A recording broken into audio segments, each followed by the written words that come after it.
Welcome to another episode of Tell Me More. Dr. Wiles is back, and Katy and I are here with him in the studio. We're catching up on where he's been, what he's been up to. It's a great episode. There's a lot of meaningful, rich things here, and we hope it's valuable for you.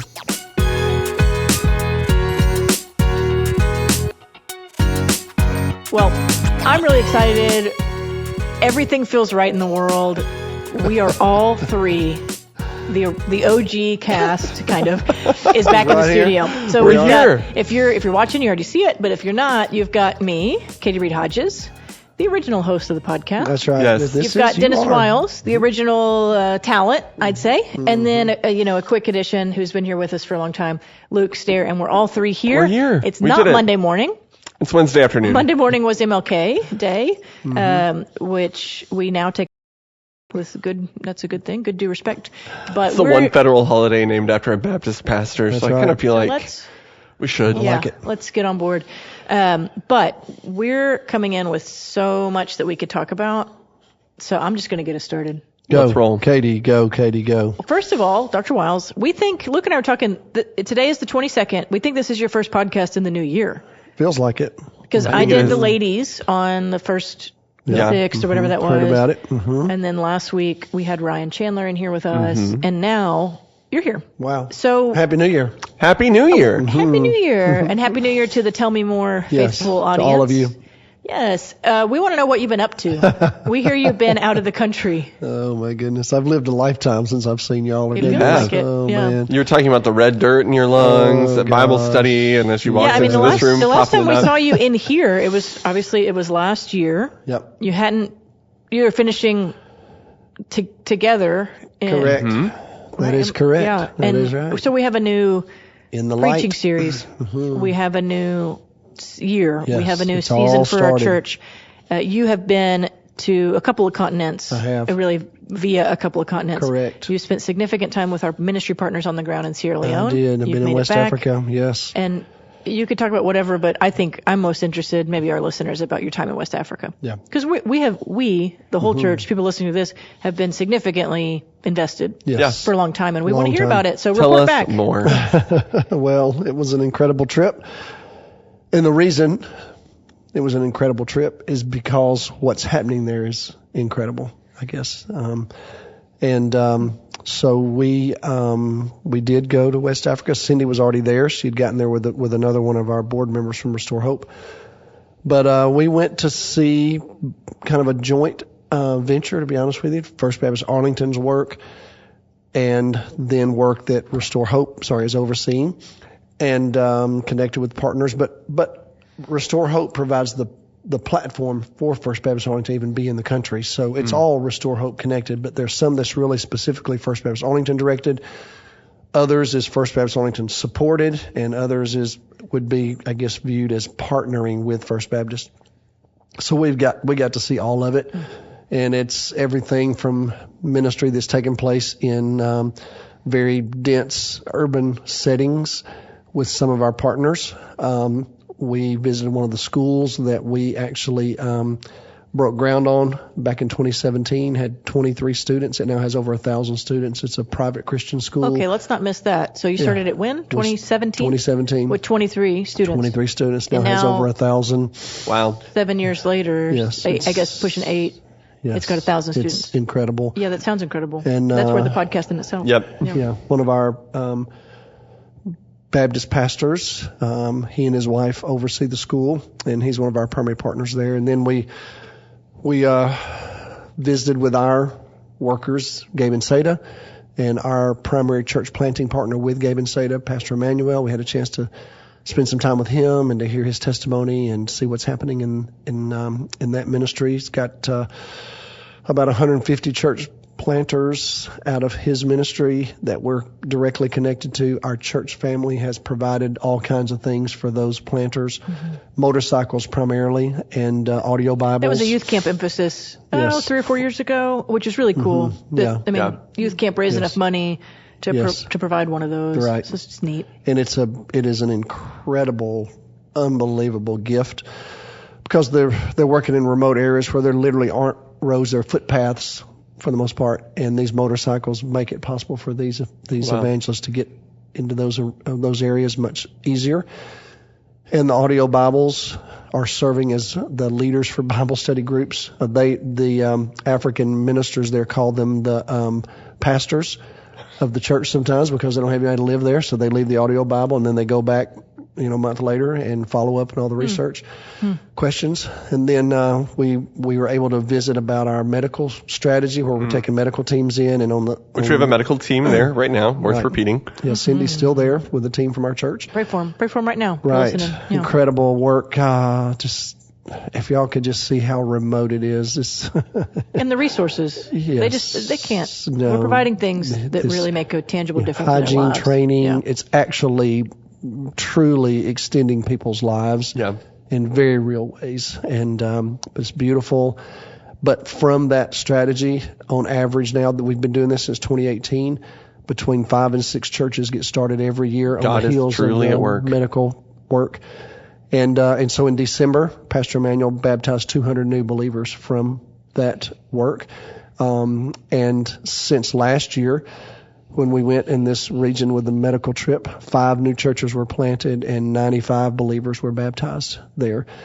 And so just to see that, and then it's just overwhelming, humbling to see the just the creativity and resiliency of these people, how happy they are, just working in some of the most difficult places you could possibly imagine. Well, I bet we'll talk about that later in the podcast. Speaking of happy. Yes. And then we went to our primary reason for going as a board from Restore Hope was to dedicate a new building called the House That Jack Built, and it's dedicated in memory of our best friends back in Alabama, John and Missy Morgan.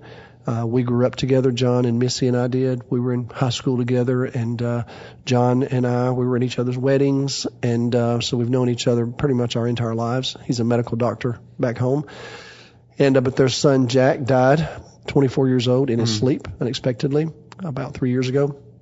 And so, but Jack was a magnetic young man and brought a lot of boys into their home most of his life.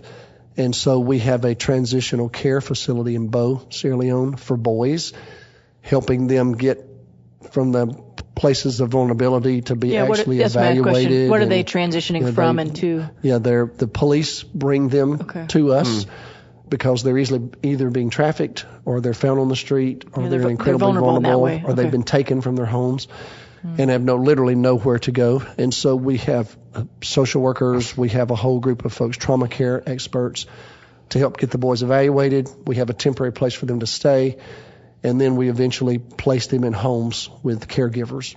And that ministry has been going on a long time. It's very, very established in Sierra Leone. But the facility that they're currently housed in now is really struggling, and the land is questionable because the landowners are having some issues.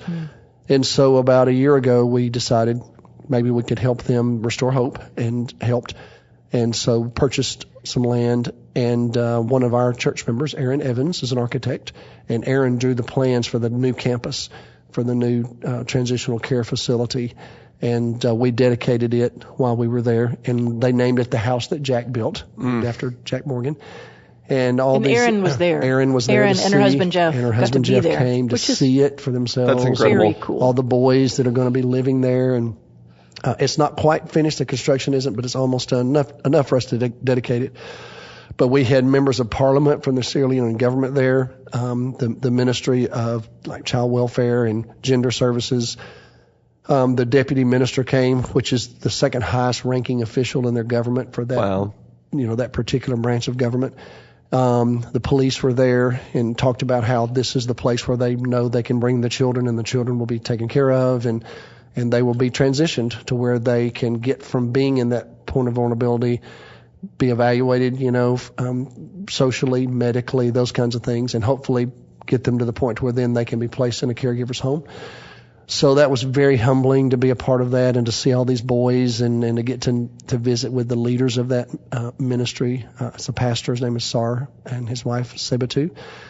And then we went to Upcountry we actually went to see another school, another place where our church is involved in caring for orphans, and we've helped start a church there years ago. and the pastor named the church Arlington Baptist Church. And so, where you got that from? Anyway, Yeah. and so we got to visit Arlington Baptist, and then we have through Restore Hope, and really our church is also connected to it. We have another church planter. He's the orphan that Cindy and I started sponsoring about 15 years ago, who now has grown up and educated and called to ministry, and he's doing the very same thing Pastor Emmanuel's doing in a different part of the country. And he has now 210 church planters that work in his network. They've started 12 churches. They have 7 preaching points. And in December, they baptized 120 new converts. And then I just got a video from Cindy yesterday. Sunday, they baptized 200 more. And so we got to go visit some of his churches. And one of the reasons I sound like I do is because when right now it's the dry season in Sierra Leone, so the red dirt is just, oh my goodness, everywhere. And we're in a caravan of vehicles on these dirt roads. Just stirred up. I learned quickly you want to be in the lead vehicle. I already knew that, but I made a rookie mistake of getting in the back too long. I finally got promoted to the front vehicle, but it was too late. And so I got a lot of red dirt up in my head. Worth it. We left there full, blessed, encouraged, getting to see the fruit of our labor. But also what was really cool was Cindy and I were mentored in mission by Ron and Sharon Hill. They were IMB missionaries in West Africa for many, many years. And when they retired from the IMB, they joined our church here in Arlington. And then we actually sent them with Gabe and Seda back to Sierra Leone. They were missionaries in Sierra Leone for many years. And they stayed for a little while, and then they finally retired officially. But every one of these partners we're working with in Sierra Leone, all of them are connected to Ron. Wow. So it was so refreshing knowing how Ron has influenced us. He's our mentor in mission, Cindy and I. And every one of these leaders is either his son or daughter in ministry or grandson or granddaughter in Is Ron ministry. still How with about us? that? Has he Ron passed is away? with us. He lives in East Texas, and he's an incredibly humble man. You've been able to talk to him since you've been back? I haven't since I've gotten back. I talked to him the day before I left to let him know we were going, and they call him Papa Ron. It's just such a legacy. Oh my I mean, goodness! And he has no idea. it's so to be honest humbling, with you, you know? He doesn't know. He knows some, but I can't wait to visit with him to talk to him a little bit about what all we saw. So sweet. And to listen to these men and women say, well, Papa Ron took me through 12 steps of discipleship, right after I got saved, or, Papa Ron baptized me. And now these That's people are the incredible. ones leading all of these things that we're all connected and it's to. generational, right? Yes, I mean, it's yes. he And influenced so- you influenced Yes. Abdul. Oh, my Abdul's, goodness. And so went to Abdul's church. I mean, he served us the Lord's Supper. He's our African son. It was very humbling to be in his church. I got to preach in his church. Not many people serve you the Lord's Supper. That's right. I mean, we've talked about That's this. exactly right. So So that's a sweet thing. it was powerful. It was humbling. I'm still processing it all, actually, just because it's Yeah, how the could you ground not? is so You just- fertile. yeah. You know, the gospel's being shared and churches are being planted, and There's so much to learn. I think I'm preaching to the choir. I hope I am, but I'm going to go ahead and say it. And Luke, you can chime in. If we ever think that the American church is, waning. or just speak, I mean, Or it. and not to make this about me, but my yeah. first international experience, other than like a carnival cruise, right, was, which is cross-cultural, but not in the way you think, was to Ethiopia. Yeah. With Go Now Missions, Texas Baptist College, and it blew my freaking mind. Yeah, it's humbling. And Yeah. It's so humbling because you think, I mean, I don't know. I was from a small town and didn't know a lot, and I showed up thinking I might offer them something, and Right. but Oh, we yeah. have nothing to offer them. Yeah. I mean, the resources, That's the right. way we're doing it, we absolutely have that to offer. Like what we're doing right now, we have doctors, Yes. and the people that have the Absolutely. expertise. Yes. We do have something to Of offer, course. but it ain't. Follow me as I so follow much to Jesus. learn. We have a lot to learn. We have a lot to faithful. learn, and our brothers and sisters around the world, Yes. they're Yes. just following Jesus Yes. with their whole heart And relying on praying. Him every day. Praying. And They pray so hard, they mean it. fervently. And we were leaving these villages with Abdul. I think I've told Katie this. And I'm one car behind Abdul, so he's in front of us. And we're on our way out Not of quite these the front of villages. that line, I that red hadn't- dirt I hadn't line. gotten there, but I finally got there. Abdul finally figured it out. But so we're driving out of a village. All of a sudden, the caravan pulls over. Abdul hops out, and he calls me Daddy Dennis. He said, "Daddy Dennis, we've got to go pray over this church member. I need you to come right now." And Mama Cindy and several of us. Okay, so we go and And here's one of my church members. He had a stroke 4 years ago, and he's on a walker. He can't walk anymore. He can't get to church. And he said, we need you to pray over him for God to heal him. And all of a sudden, they all just gather around, lay hands, and I'm and like, they're ready for you to lead them. They're leading me, looking at me. You need to pray over this man for God to heal him, because they're hours from. Oh, yeah. I mean, there's nothing medical anywhere near them, And I'm laying my hands on the head of this guy, and humble, mature, godly believer, one of the men who helped start the church. And they're all behind me, praying with me, And we get back in the car, and Cindy and I both just kind of look at each other, and we start crying. Because we're like, okay, so do we believe? Mm-hmm. Are we just praying, or are we really believing that God can do this? And all of a sudden we pull over again, and Abdul says, Daddy Dennis, you got to come. This lady, she had a baby at Christmas, and the baby died, and she's still bleeding. We need to come pray. We need her to be healed. You need to come pray over her. All of a sudden we're on the porch, and all these people are gathered around us, these African believers and our team. And next thing I got my hands on the head of this woman praying for God to heal her. That's all they know. We just have to pray, and we did that all the way out of those villages. So then later, what they told us was, they said, man, it was so awesome to do that. They said, God doesn't heal, according to them, right then, because then they would think it was you. It'll be another week or two before God will heal these people, and that way everybody knows God did it. And you're like, okay, am I living am I in the book of Acts, or what am I in here? I'm just telling you, we were like, Lord, I believe, help me in my unbelief.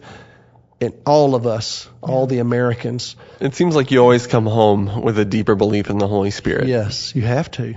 I mean, I'm just, so I've tried to carry that here to be, because of course I believe God heals. I pray for it all the time. I pray for our people, but I've come home with a renewed, sense about just the beauty and richness of what the gospel really does, and I'm very humbled by it. And it's really affected my prayer life since I've gotten home. So yeah. That sounds like a podcast in and of itself. It was awesome. Coming soon. Put a pin in that one. Pretty humbled by it, to be honest with y'all. And then on the heels of that, to come home and to see what I believe God's doing here. Ooh, let's talk about it. Because everything's contextual.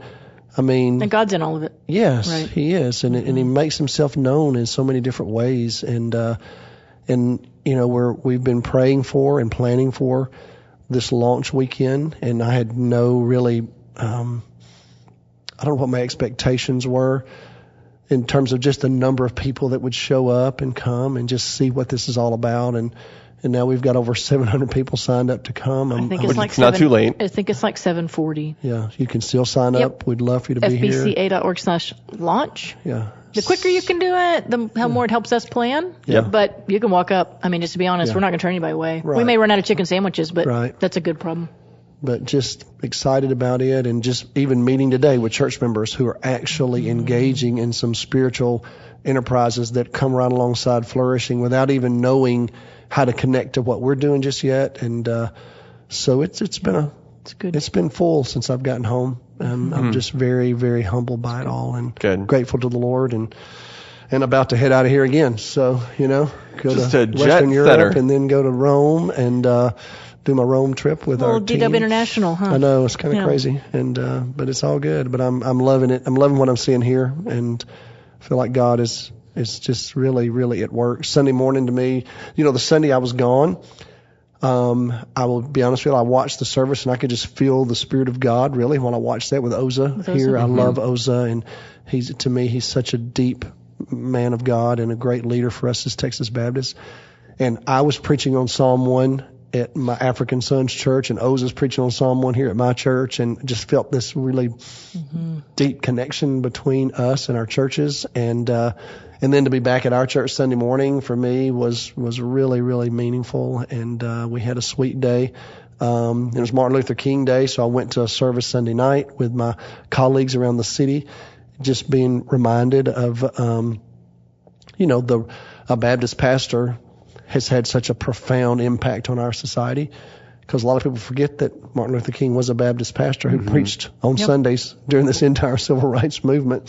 That was his job. Yeah, that doctor is not an MD, So just how humbled I was. And in the service, we actually played some clips from some of his sermons. Oh, wow. And, I mean, he's just a preaching dude, man. And just anointed. And so, it was a powerful weekend.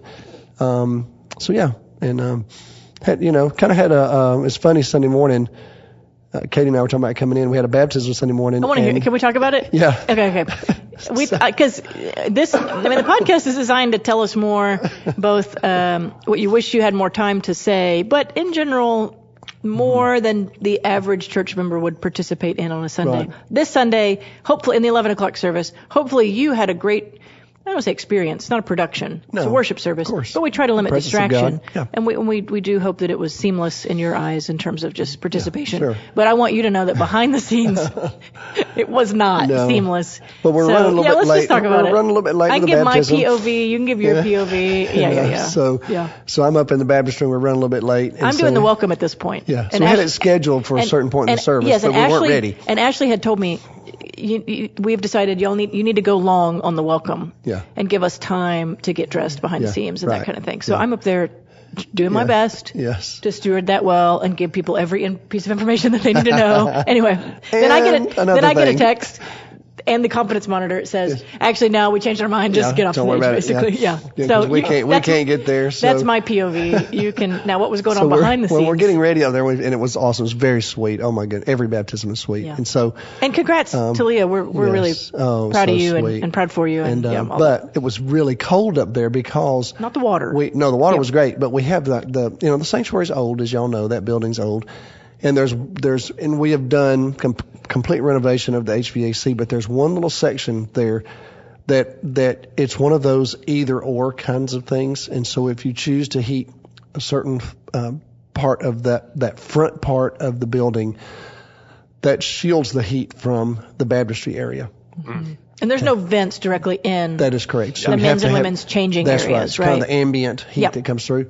And probably in your little dressing room as well. The pastor's office where the pastor's dressing area. So we get up there. Well, it's freezing cold.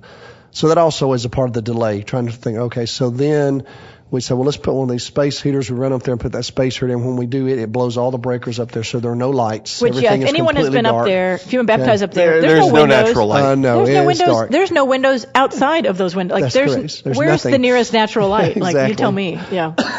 So then we're trying to figure out when can we actually do the baptism, and we move it later in the service. And so finally, sweet baptism. It was awesome. And then they come to me and say, you got 7 minutes to be back down in the big room. So I go into the pastor's dressing area, and it's completely dark. And I couldn't remember where I put my phone, so I closed the door. And that would be like a room within a room within a room. Correct. I mean, dark. Yes, it's very dark. And so I open the doors back up. I find my phone. Get the light on. Well, you know how it is with your phone. It's like, where do you put it? I mean, do you lay it down on his bag? It's not a lantern by any means. So, and I'm trying to get a tie tied and get a vest back on, and my clock is ticking. And I don't want to be too descriptive. Forgive me, but like you're peeling off wet clothes. If it's me, it's not like. Yes, I didn't wear waders. I mean, I'm wet. Yeah, without being too descriptive, that's a slow change. Like if I'm in sopping wet clothes and then have to put on a complete suit. Correct. You know? So but anyways, you made it. I'm rushing downstairs. I get down and I ditched the vest. I just didn't have time. I know, got my tie tied. We joked about it. And so I get downstairs, and the media team, they're running. They say, you got 30 seconds, and they're putting my microphone on, and I have literally run down the stairs. I don't mean I ran down the stairs. I literally ran down the stairs. And so they get me all, mic'd up, whatever. Then I look at my notes, and I hadn't reorganized my notes. I just kind of strewn them from the last service. So I'm walking in the sanctuary trying to think about, okay, I better put that back there. While the bumper video? The sermon bumper is playing, and I'm a little out of breath. Yeah, I would be so out of breath. I just walk right up on the platform, and go. No one would ever know.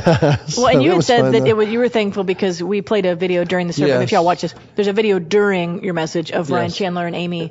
And that's when I caught my breath. Yeah, thankful there was something that normally isn't there, is what I'm trying to say. My son said, Dad, you were so out of breath the first 5 minutes of your sermon. I was like, you have no idea what I'd been through. I want Talia Leah to know, though, worth it. Oh my for goodness, her. no doubt. And that's Let me sweet. tell you, one So time proud of you. We celebrate years that. ago when little Abigail Klophouse was getting baptized, first time it ever happened to me.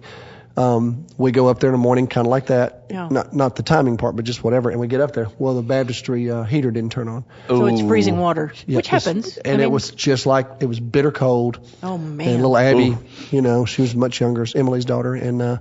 Abby's and like 25. Addison, y'all are friends, right? Abby Clubhouse, 25-ish? Somewhere in that neighborhood. Grown. Well, this was Anyway, when she yeah. was young. Yeah. And they had family in from out of town and all this kind of stuff. And I just said, Abigail, what do you think? And she said, let's do it. That would not surprise me. She's an do it. adventurer. Yeah. Y'all, Let's go. I mean, we go in that water and it's like, I feel so bad. But so I had to tell the church finally. I said, y'all have no idea how cold this water is. And That's funny. so She Just meant let it. him in. Yeah. Just let him into it. He wanted it. And it reminded me of when I was in Colorado one time and I baptized. There was a guy in our church that wanted me to baptize him.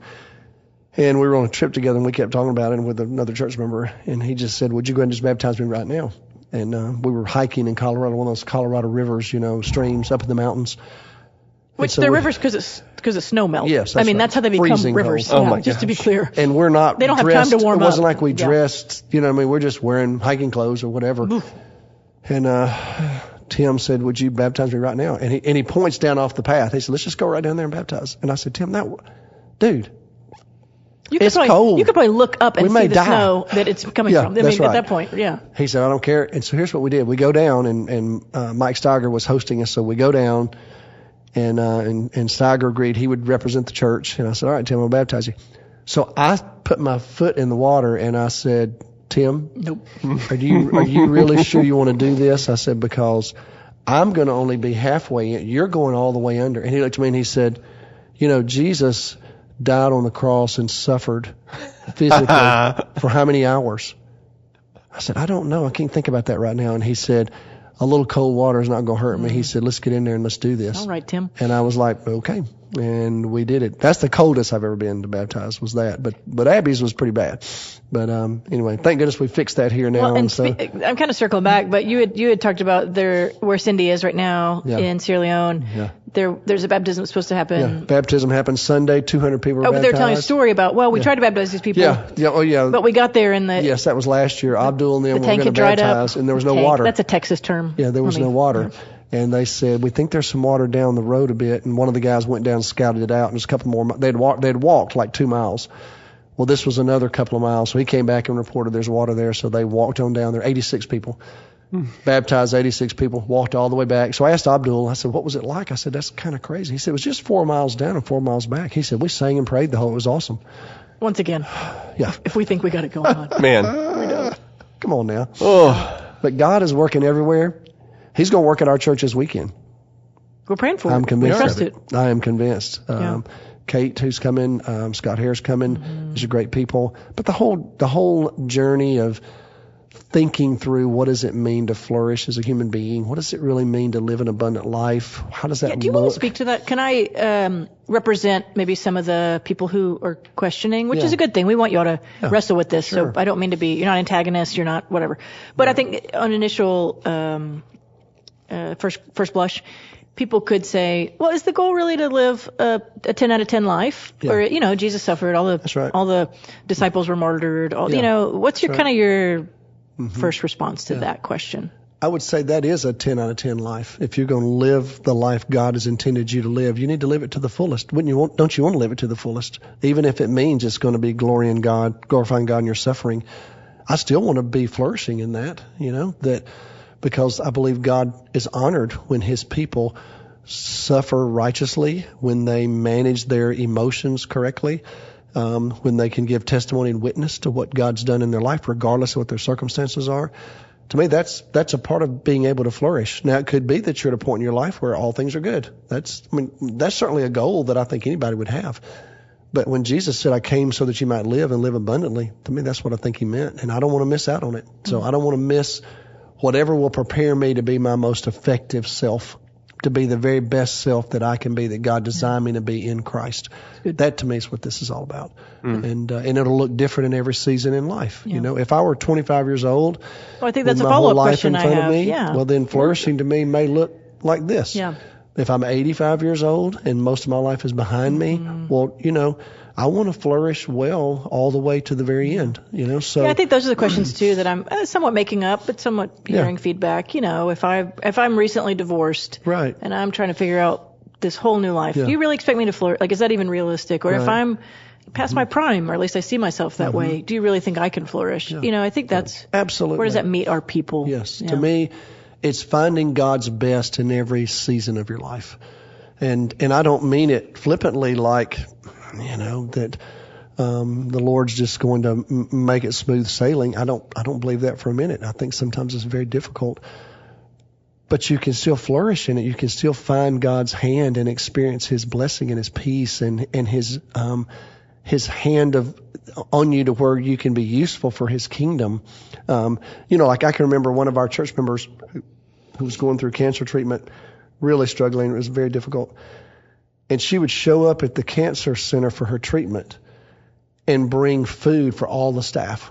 Desserts, meal, big pots of stew, that kind of thing. And these nurses and, you know, the technicians and all that, they've never forgotten that. It was like, who is this? She's coming here for chemotherapy, and she's coming in blessing them and saying, I know some of y'all are working so hard, you don't have time to go eat. So I tell you what, I'm just going to leave this here. And I know y'all have a refrigerator here. Eat on it for the next couple of days. My husband will drop back by and pick it up. I mean, just saying, you can find a way to flourish even in pain and loss and hurt. It's not that everything just, you know, adds up to 100. And so, so I guess what I would say is whatever the Lord has for me in front of me, I want to face it in the fullest way I can. And I think that's what this journey is about. Now, I do think there's nothing wrong with saying, like I preached Sunday morning, nothing wrong with wanting to be happy. In fact, I think it's biblical. As long as we use the word happy in the way it's used scripturally, you know, it's okay. I think Jesus was happy. Now, does that mean that he was glib and, you know, somewhat emotionally on the surface at his crucifixion? Well, no. But Jesus was satisfied that he was in the will of God, though. Yep. You know, and so that to me is a level of happiness, of finding satisfaction within the will of God. And I think he models that for us. And so yeah, that's what I want for my people. You know, I want them to find that best, that God's best for them in every season of their life and live fully into it. And I think God designed us for that. I think He's designed creation for that, you know. I mean, I look at God's creation, some of it's pretty stark, you know. I mean, but it's interesting how there's life in the desert, there's life in the Arctic, you know, there's life in Antarctica, you know. How is that? How are there fish living in the sea, you know what I'm saying, in the Arctic Circle? I don't know. But they're there. I just know they do, and they seem to thrive. Yeah, in it, they may even be designed for it. Right. I mean, I don't know why polar bears live where they do, or penguins, but they seem to be really happy, you know. And so it's not made for me. I mean, how harsh it is. It's not about it all being soft. And so I'm trying to communicate that. I'm going to do my best to do that as we make our way through it. And I think the weekend will clarify that. I do too. I don't believe that, but I want to invite our people along. This is a good place to put a comma, not a period. Yeah. We'll put a comma here. That's right. Come to the weekend. See what happens. And we'll see what happens. It's going to be good. Yeah. Just come with an open heart and just expect God to move. Yeah. And I think when it comes on Sunday mornings, we're going to spend the next few weeks just studying happiness and what did Jesus have to say about it. And I think the Sermon on the Mount is a great place to start. It's not the only place, but it's a good place to start. It's a good place. And there's enough. I know, Luke, you love Hebrew. I'm more of a Greek guy, but I will say this. I don't know that it's accurate to say that I love Hebrew. Well, what I mean is you're more connected to it. But in the study of happiness, I have been very surprised at myself at how I've gotten drawn to just when Hebrew is such a limited language, as you know, you've only got 2 or 3 letters, and all of a sudden there's the whole word, 50 words from 2 or 3 letters. I've been shocked at how many words there are in Hebrew for joy and happiness and merriment and laughter and pleasure. They had a lot. It's really fascinating to me. And so I've kind of been in the middle of a journey just studying all those words, and so it's been a blessing to me. So I want to unpack some of that with us as we connect it to the Sermon on the Mount. So It's going to be good. It's great. I'm excited. We're kicking off a lot of things. We want you to be with us, so Okay. come along. Thanks for listening, everyone. amen. See ya.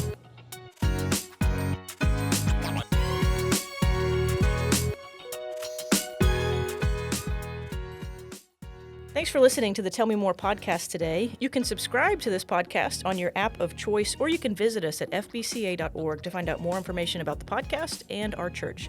Thanks for listening. Have a good day.